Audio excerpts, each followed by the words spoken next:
Mga idol, after 25 hours, o yan na. Kita nyo, napakaganda ng chicharon namin, no? Swabing swabe ang pagkakaluto.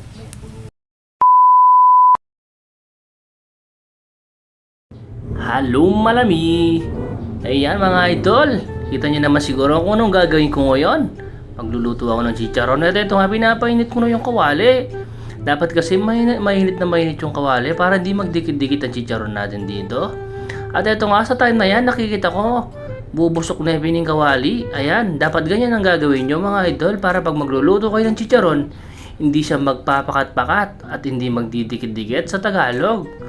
At after na makita nyo yung gumanyan, umusok-usok na, ilagay nyo na yung mantika dyan mga idol. Ayan nga pala yung chicharon na lulutuin ko. Dadalhin ko yan sa Bicol dahil nga uuwi kami ng mahal na araw ng asawa ko. At ito nga, lagyan na natin ng mantika. And pag linagyan mo ng mantika yan mga idol, hayaan mo munang kumulo ang mantika. Ay nga, sabi ko nga sa inyo, para hindi magdikit-dikit at magpakat-pakat ang chicharon ninyo mga idol.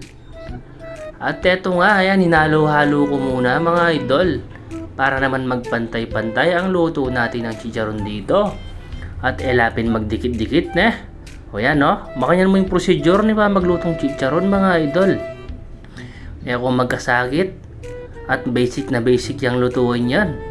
Ayan, no? Lagyan mo lang ng mantika sa gilid. Ikalat mo yung mantika. At para hindi magdikit-dikit itang balat, hanapin, ne? Ayan, igogome. Imekos-mekos mo na yan, idol. O yan pen, bilus ko na mga idol. Ayan, o. Makain niya yan. Tapos isingle-single may kanyan yan. Bang kanita, madulok kay lalam. Siyempre, itang kaya ngapi, mild mo yung ngapi na yan mga guys, mga idol. Bang kanita, madulok yung chicharon. O yan, igogome. Sige, idol, imekos-mekos meken. Ayan, o.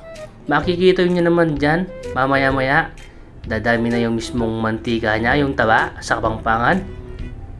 Aapaw na yung taba niyan mga idol. Ayan, kaya lang ang pagluluto ng chicharon. Ayan, o. Yun, o. After 1 hours. Yeah. Ayan, o. Putok-batok na naman. O. Karang nang bisa mahang yung chicharon ken, no? Sigurado may ranop no ko na naman kanyang ken.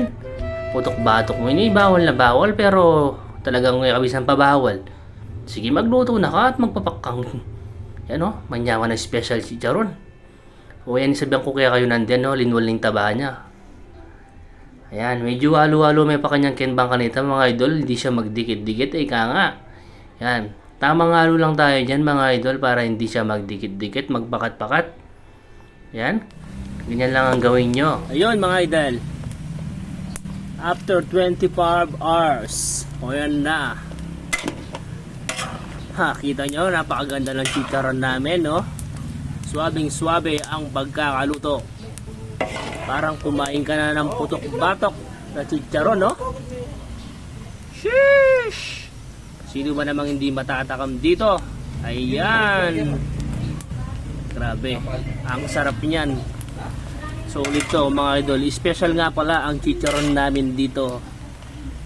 Isang chicharon. Ang makakain mo na kanin dito, 10 kutsara agad. Yun lang naman mga idol. Share mo. Bang kanito, matakam na ko na naman. Ayan, oh. Yummy. Yung na naman. Thank you.